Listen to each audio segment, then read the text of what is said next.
Salutations. Ça y est, le salutation s'est imposé. Il rejoint le bon pouce en l'air qui claque et le allez salut de mes fins de vidéo. Un jour je me suis réveillé et j'ai dit salutations, comme ça. Et là, révélation. J'ai tout de suite su que je tenais quelque chose qui allait modifier la perception du monde, que dis-je, de l'humanité entière sur les formules de politesse. Vous trouvez que j'en fais trop? Oui, tout à fait, j'en fais trop. J'en fais vraiment trop. Bref, dimanche, je vous ai parlé du Samsung Galaxy Fold dans un avis vidéo assez sec et tranché. Vous pouvez aussi ne pas être d'accord d'ailleurs, c'est aussi le but de mes vidéos, lancer des débats dans la joie et la bonne humeur. Aujourd'hui, je vous reparle d'un smartphone pliant, le Huawei Mate X. Et oui, vous allez probablement en bouffer cette année.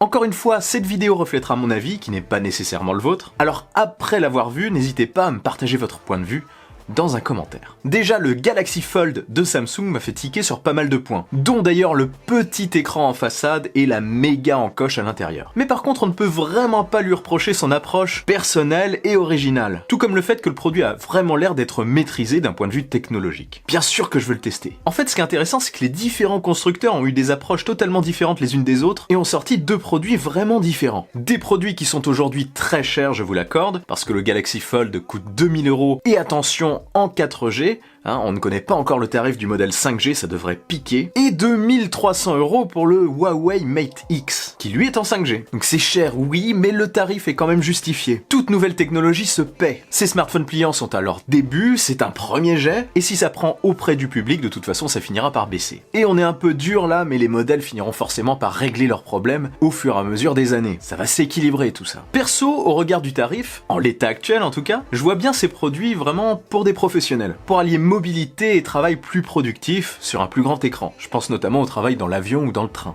L'approche de Huawei, donc je vous disais, est différente de celle de Samsung. Elle a des avantages, oui, mais elle a aussi des inconvénients forcément. Déjà dans les avantages, on peut dire qu'elle a 3 écrans en un. En fait, on a un seul écran, mais qui est plié sur l'extérieur. Du coup, quand il est plié en façade, on a un écran de 6,6 pouces. Au dos, on a un écran de 6,38 pouces, un petit peu plus petit et plus long. Et une fois déplié, on a un écran carré de 8 pouces. Le plus, c'est qu'on a un véritable smartphone lorsqu'il est plié. Et un smartphone avec un très beau full screen. Et ça claque. Je rajouterais même plus que l'écran est full screen, aussi bien en façade qu'une fois déplié. Lorsque l'écran est déplié, ça permet d'afficher une app à côté de l'autre, comme si on avait un petit peu deux smartphones l'un à côté de l'autre. C'est pas mal pour la productivité. Mais Samsung propose aussi ça, un multitâche à 3 apps affichées sur le même écran lorsqu'il est déplié. 2 petites sur le côté sous l'encoche et une grande sur la gauche. En même temps, c'est le but du produit, offrir un plus grand confort d'utilisation. Autre point positif du modèle de Huawei, l'écran au dos n'est pas simplement replié, il est aussi exploité. Déjà, les seuls objectifs photos sont à l'arrière, et le fait d'avoir cet écran replié, eh bien ça vous permet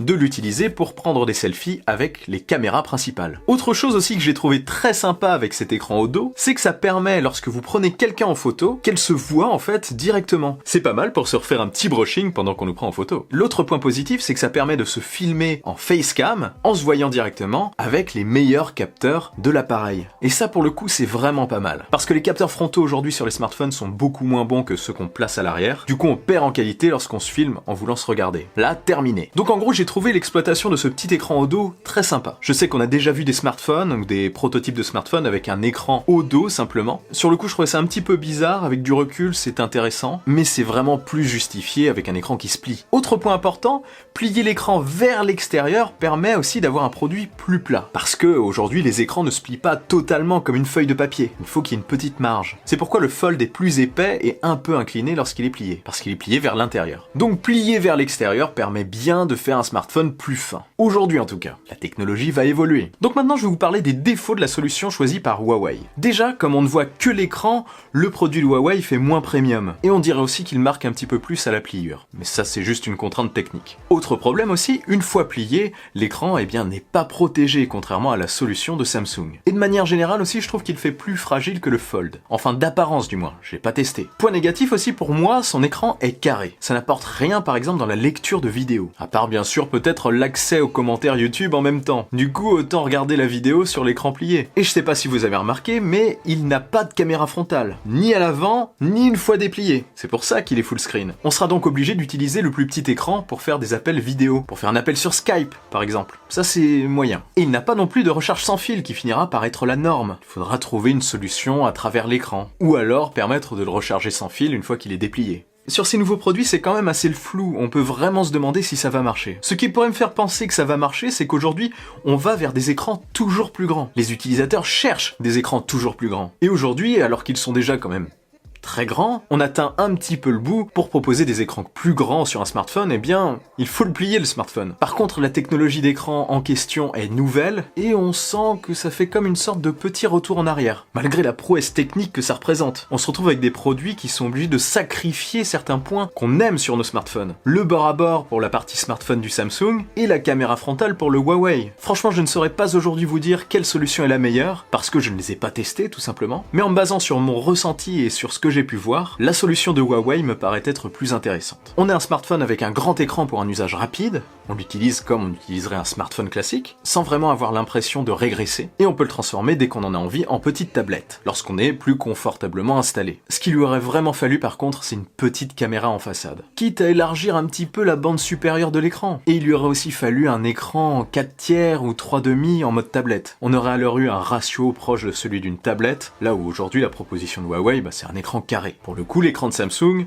est plus proche de l'écran d'une tablette, malgré sa grosse encoche. J'ai l'impression que c'est ce que Oppo a essayé de montrer à travers son concept. Du coup, l'écran en mode smartphone, il est moins allongé, mais une fois ouvert, c'est pas trop mal. Vous voyez, en fait, la difficulté, c'est de trouver cet équilibre entre le smartphone et la tablette. En fait, c'est vraiment de proposer une tablette sans compromis et un smartphone sans compromis. Comme je le disais dans la précédente vidéo, il faudrait peut-être un écran plié en 3. Mais bonjour l'épaisseur. Je vous avais d'ailleurs fait l'exemple avec une simple feuille de papier. Ratio smartphone, ratio tablette. Maintenant, je me dis qu'avec du recul, mon pliage n'est pas tip top. Et on pourrait faire mieux. On pourrait faire une proposition encore différente. J'improvise totalement. Ça, c'est du prototype. Imaginez qu'on ait un écran plié en 3, avec cette fois-ci la caméra frontale sur l'une des parties. Toujours au dos, on va dire, lorsque le smartphone est plié. Mais sur un côté de l'écran.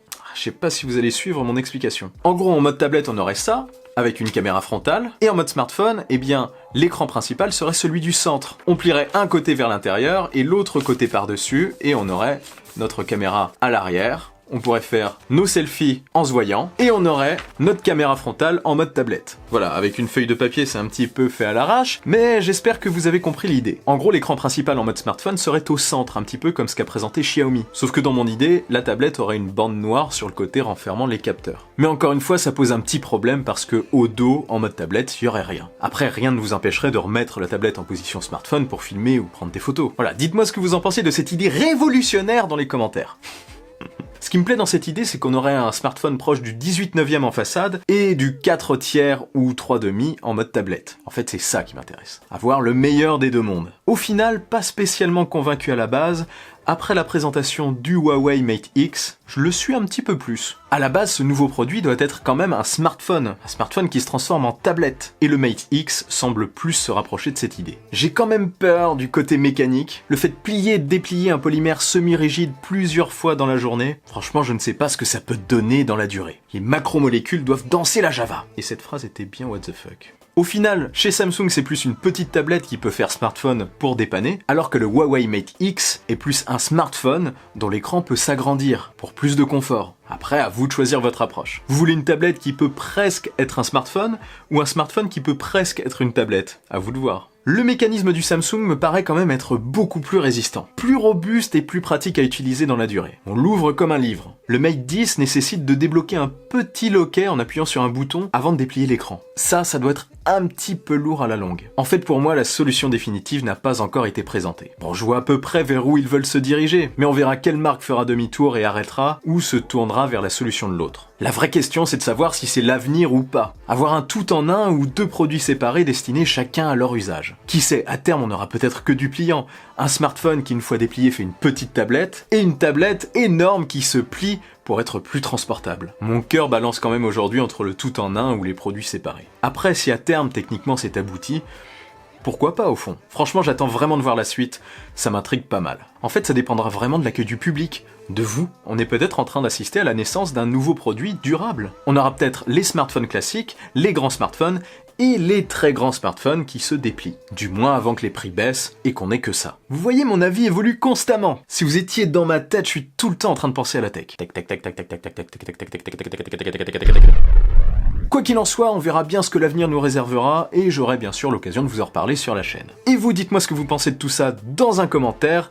Si cette vidéo vous a plu et que vous voulez m'aider, partagez-la sans oublier le bon pouce en l'air qui claque. Abonnez-vous à ma chaîne en activant la petite cloche des notifications. On se retrouve très vite pour une nouvelle vidéo. Vive la technologie, vive le futur. Allez, salut!